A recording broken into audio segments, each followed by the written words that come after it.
Welcome back to our garden series where we explore different plant varieties and their unique qualities. Today we're going to be talking about Prostratus rosemary, also known as creeping rosemary or trailing rosemary. It is a cultivar of the popular herb rosemary.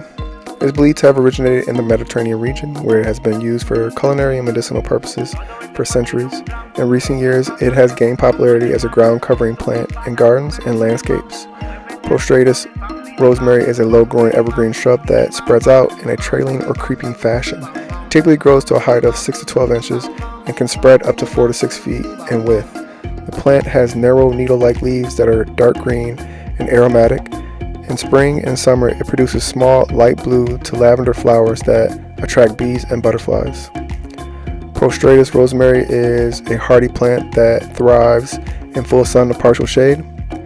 It prefers well-drained soil and is drought-tolerant once established. It can be propagated through cuttings or by division of mature plants. The plant can be grown in containers or as a ground cover or as an accent plant in borders and rock gardens. Prostratus rosemary is a good companion plant for vegetables like cabbage, beans, and carrots, as it repels pests such as cabbage moths and bean beetles. It is also a good companion plant for other herbs like thyme and oregano. Prostratus rosemary is primarily used as a culinary herb, as its leaves have a strong, distinctive flavor that is used to season meats, stews, and sauces. It can also be used to make teas and infused oils.